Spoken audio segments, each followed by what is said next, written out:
Olá, pessoal. Eu me chamo Mariana e eu e minha colega Estefânia realizamos esse trabalho, cujo tema é cuidados nutricionais aplicados à natação na modalidade sprint, que são as provas curtas de natação em piscina. Bom, aqui está um pequeno sumário. A gente desmembrou essa apresentação em introdução, a história do esporte, o metabolismo energético envolvido e as particularidades da avaliação e recomendações nutricionais e as considerações finais. Bom, a gente sabe que a natação é uma prática ancestral muito antiga na humanidade, embora ela só tenha sido consolidada como esporte no século XIX. As provas sprints, elas são provas de curta duração, certo? De alta intensidade e por isso predominantemente anaeróbicas.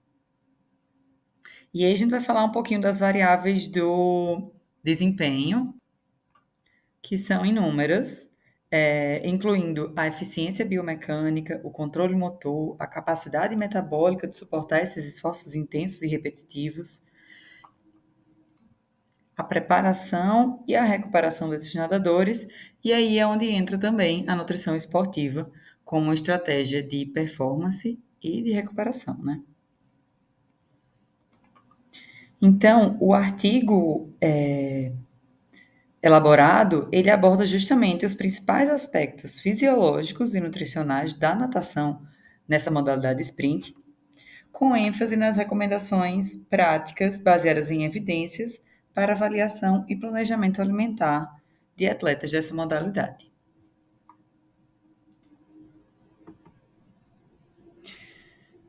Em relação à história da natação, a sua origem data de 7.000 anos antes de Cristo, onde há registro de pinturas rupestres dessa data, não como um esporte, obviamente, mas como um meio de sobrevivência, de atravessar um rio, nadar, atingir certo ponto, certo?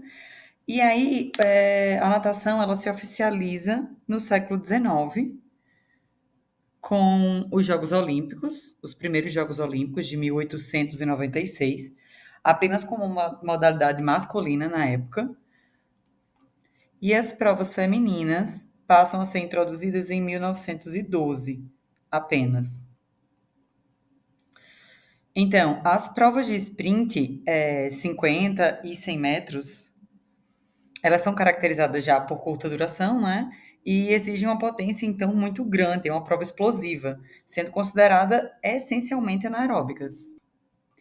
Existe uma série de regras e de técnicas da World Aquatics, a antiga FINA, e ela estabelece as regras desse esporte, o que inclui a largada, as viradas e a técnica específica para cada estilo, que aí a gente vai ter o crawl, que é o livre também, a borboleta, peito e costas.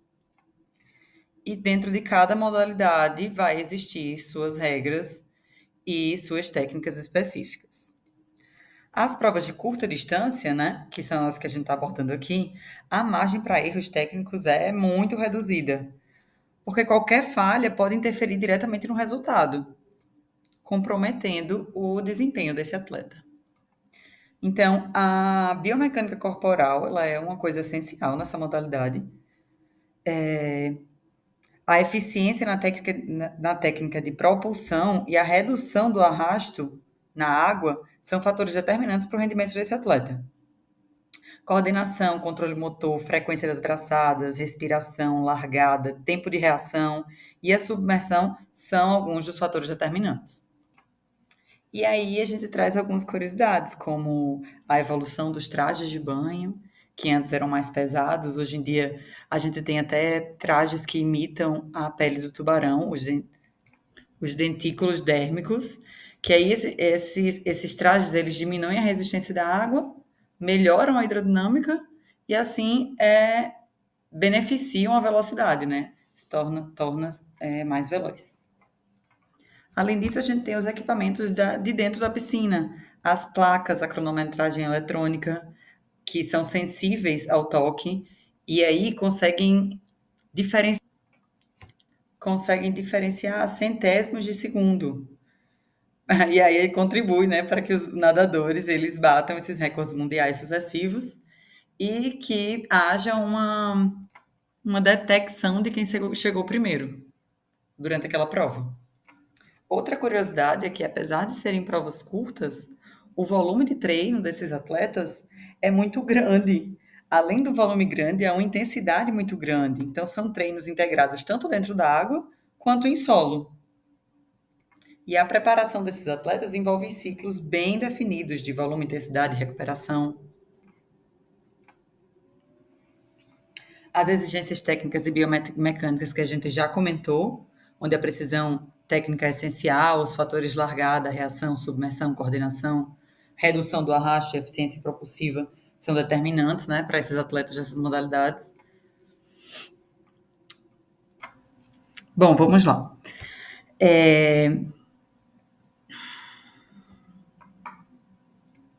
A natação ela apresenta diferentes exigências metabólicas. E aí vai variar conforme distância e conforme a intensidade desse esforço que está sendo realizado, certo? Para sustentar essa demanda por ATP, a gente usa alguns sistemas energéticos de forma integrada. Eles acontecem paralelamente. Alguns em mais intensidade em certo momento e outros em outra intensidade em outros momentos. E aí, dentro desses sistemas, a gente tem o sistema anaeróbico, alático, que é o caminho ali da via creatina-fosfato, e o lático, que é a via glicolítica. E a gente também tem o sistema aeróbico oxidativo, que ele vai estar ali relacionado à respiração mitocondrial, certo? Nas provas de sprint, de explosão, o que acontece? Há uma predominância das vias anaeróbicas, principalmente a via creatina-fosfato, ali durante os primeiros, digamos, 15 a 20 segundos. E aí, é mais ou menos nesse tempo que a via glicolítica ela vai começar a atingir o mesmo percentual energético ali de contribuição.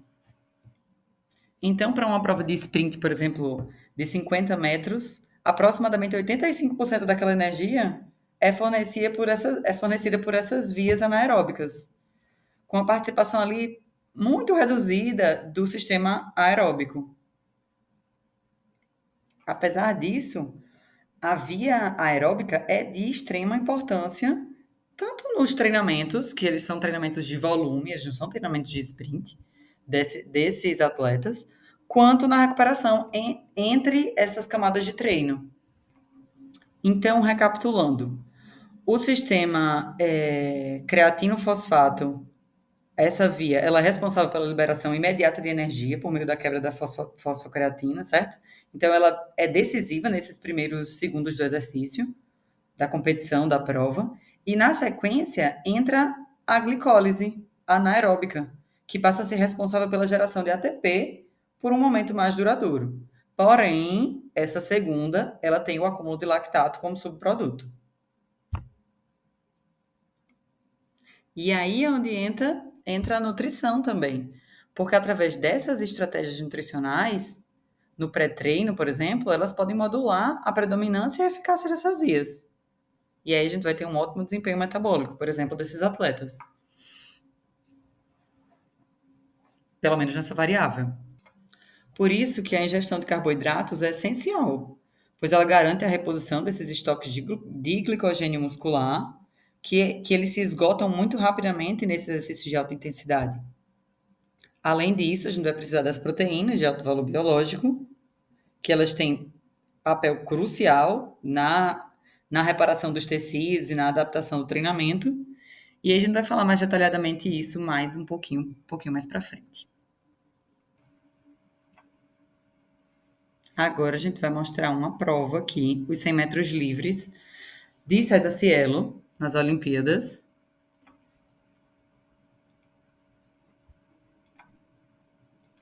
E vamos ficar sem o vídeo, pois não consegui dar o play.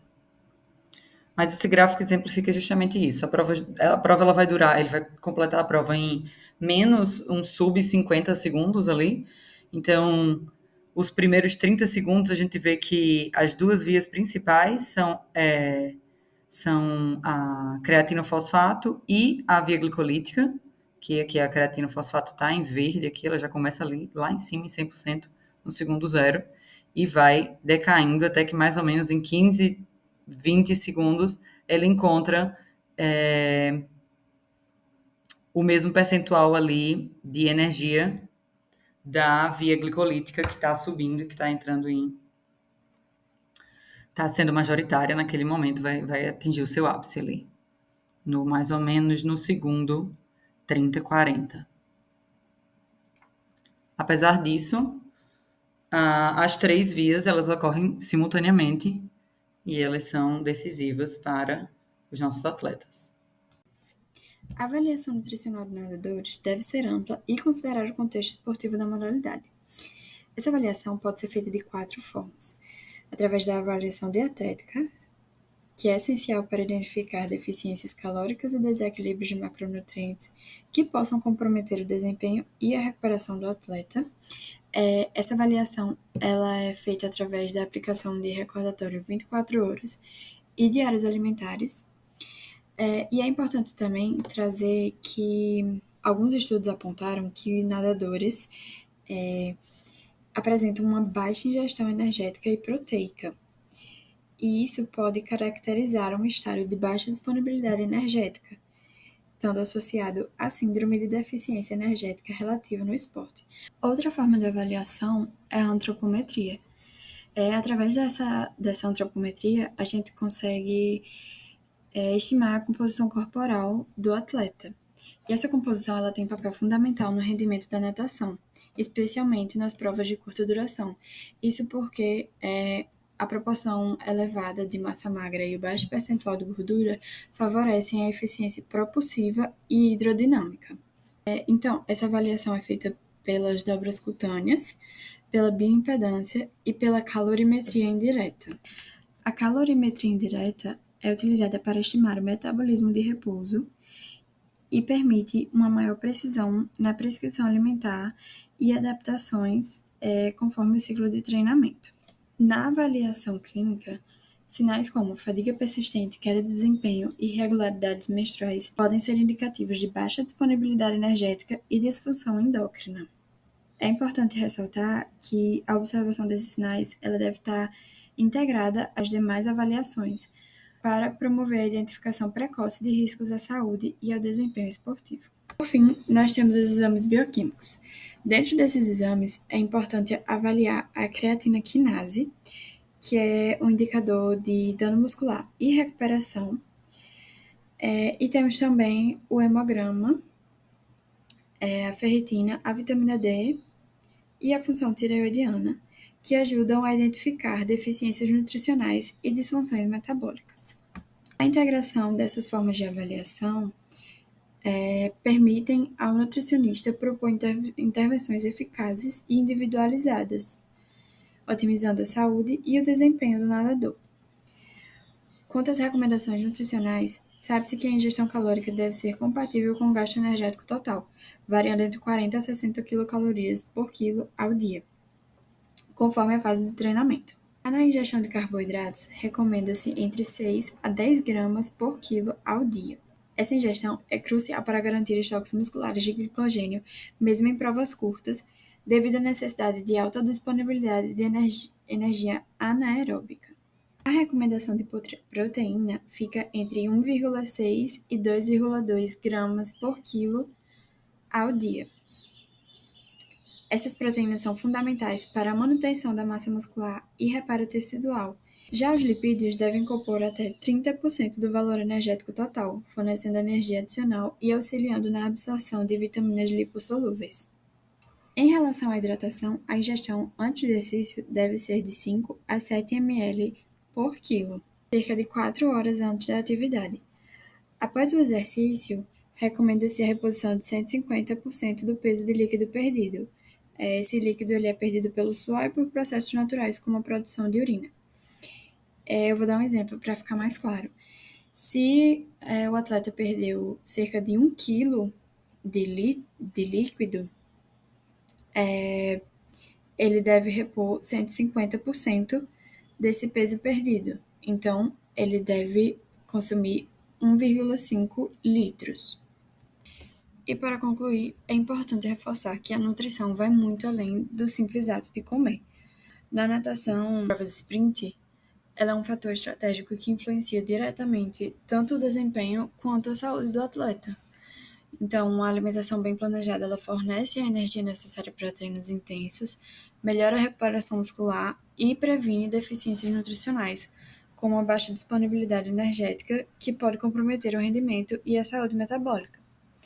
Além disso, a hidratação adequada, muitas vezes negligenciada em ambientes como esse, é essencial para manter o equilíbrio hídrico e evitar queda de desempenho. E, por fim, a avaliação nutricional ela deve ser contínua, individualizada e baseada em evidências, considerando as particularidades fisiológicas e técnicas de natação de sprint. Só assim será possível alcançar resultados consistentes, com segurança e a longevidade no esporte. Aqui são algumas referências que a gente utilizou. E é isso, muito obrigada e espero que vocês tenham gostado.